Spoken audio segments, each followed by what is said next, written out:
Hello, my friends. I am happy you are here today. Please sit down, take a slow breath, and relax for a moment. Today, we will enjoy a warm and tasty story together. It is a story about a food that many people love. It is round, it is soft, it is hot, it smells wonderful. Yes, today we are going to talk about pizza. Can you imagine a street in Italy, a small shop, a hot oven, the smell of bread, tomato, and cheese in the air? People are talking, children are smiling. Someone opens the oven door, and there it is, a beautiful pizza, hot and fresh. It looks simple, but it has a long story, and that story begins a very long time ago. Long before modern pizza, people already made flatbread. In many old places, people mixed flour and water. Then they cooked the dough on hot stones or in simple ovens. This bread was easy to make. It was cheap. It was good for daily life. Rich people ate bread. Poor people ate bread. Travelers ate bread. Workers ate bread. Bread was everywhere.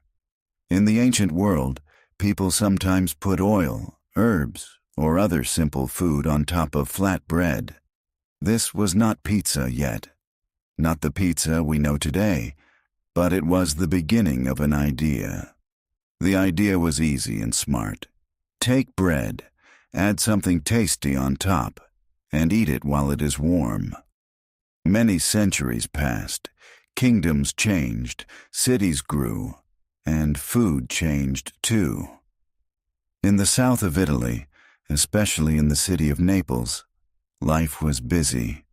Naples was full of people. The streets were crowded. Many families were poor. They needed food that was simple, cheap, and filling. Flat bread with toppings was a very good answer. Naples was a city by the sea. It was lively and noisy. People sold food in the streets. Workers needed something fast to eat. Mothers needed something that did not cost too much. Children wanted food that tasted good. So bakers in Naples made flat bread and put different things on top. Sometimes they used garlic, sometimes oil, sometimes herbs, sometimes a little cheese. But one very important ingredient had not become popular yet: the tomato. Today, pizza and tomato feel like best friends. It is hard to imagine one without the other. But for a long time, people in Europe did not trust tomatoes. Tomatoes came from the Americas. When they first arrived in Europe, some people thought they were strange. Some people even thought they were dangerous. So for many years, people looked at tomatoes with worry. Slowly, that changed. Poor people in Naples started to use tomatoes in their food. Tomatoes were bright, juicy, and full of flavor. They tasted fresh and lively. When people put tomato on flat bread, something wonderful happened. The bread became richer in taste, more colorful, more exciting. It was still simple food, but now it had a new heart. This was a very important step in the story of pizza. Bread and tomato came together. Then people added a little oil, maybe some garlic, maybe a little cheese, maybe herbs. The food was still humble. It was still street food, but it was becoming more and more like the pizza we know today. In Naples, pizza became part of everyday life. People bought it in small shops. Some sellers carried it through the streets. It was hot, easy to eat, and not too expensive. This mattered very much. Good food does not always begin in a palace. Sometimes it begins in the hands of ordinary people. Sometimes the best ideas come from simple daily life. Imagine a baker in Naples many years ago. He wakes up early. The city is still quiet. The sky is pale. He lights the oven. He kneads the dough with strong hands. He cuts pieces and shapes them into circles. He adds tomato, maybe a little cheese, maybe some herbs. Then he places the bread into the hot oven. A few minutes later, the smell fills the room. Another day begins. Another pizza is ready. The people of Naples loved this food, but outside Naples, not everyone understood it yet. Some people thought pizza was food only for poor workers. It was not elegant. It was not noble. It was not the kind of food people talked about at grand dinners. But that would change, and one famous story helped change it.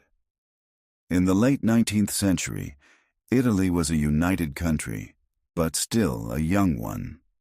There was a queen named Margherita. One day, she visited Naples. During this visit, a pizza maker was invited to prepare pizza for her. His name is often given as Raphael Esposito. He made different pizzas for the queen to try. One pizza was very special. It had tomato, white mozzarella cheese, and green basil. These colors looked like the colors of the Italian flag: red, white, and green. The story says that the queen liked this pizza very much. After that, people gave it her name, Margherita. Whether every small detail of this story happened exactly this way or not, the Margherita pizza became famous. And it is still one of the best-loved pizzas in the world today. It is simple, but that is its beauty. Soft dough, bright tomato, creamy cheese, fresh basil. Sometimes the simplest food says the most. Now pizza had a stronger identity. It was not only street food for poor workers. It was also something people could celebrate, something beautiful, something proudly Italian. Still, it remained close to ordinary life. Families ate it. Friends shared it. Workers enjoyed it after long days. Pizza belonged to everyone. As time passed, many Italians left their homes and traveled to other countries. Some went to the United States. Some went to South America. Some went to other parts of Europe. They carried many things with them: memories, language, songs, and recipes. Among those recipes was pizza. When Italian families arrived in new countries, they opened bakeries and restaurants. They made food from home. Food helped them remember who they were. Food helped them feel less lonely. And when they made pizza, other people became curious. What is that smell? What is that round bread with tomato and cheese? Can I try a piece? In cities like New York, pizza slowly found a new life. At first, it was mainly for Italian communities. But little by little, more people tasted it. And they liked it very much. Pizza was warm, friendly, easy to share. It worked for lunch. It worked for dinner. It worked for a quick meal with friends. It worked for busy city life. Then pizza began to change again. In different places, people used different ingredients. Some liked more cheese. Some liked thicker dough. Some liked thinner dough. Some added mushrooms, onions, peppers, or meat. Some pizzas were large. Some were small. Some were eaten at a table. Some were folded and eaten while walking down the street. In America, pizza became bigger and more varied. In some places, it had a thin crust. In some places, it had a very deep crust with a lot of cheese and sauce. In some places, one slice was huge. In other places, pizza was cut into small squares. It was still pizza, but now it had many local faces. This is one reason people love pizza so much. Pizza can travel. Pizza can change. It can stay simple or become creative. A person can keep the old style from Naples, or a person can make something new. Pizza gives people room for tradition, and also room for imagination.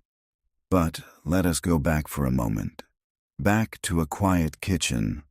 A child stands on a chair beside a parent or grandparent. Flour is on the table. The dough feels soft and alive. Small hands press it gently. Someone spreads tomato sauce in a circle. Someone places white pieces of cheese on top. Maybe they laugh when the cheese falls in the wrong place. Maybe they add too much basil. Maybe the circle is not perfect. It does not matter. The pizza is made with care, and that makes it special. This is another beautiful part of the pizza story. Pizza is not only food, it is also an experience. People make it together. They wait for it together. They eat it together. It brings people close. It turns a simple meal into a small event. Even the sound is pleasant. The soft work of hands in dough, the crackle of heat, the happy silence when the first bite comes. Think about the journey of pizza. It began with flat bread. Then came simple toppings.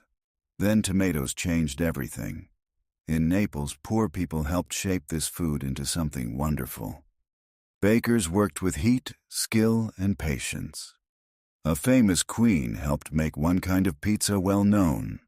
Then travelers carried pizza across the sea, and little by little, the world welcomed it. Today, pizza lives almost everywhere.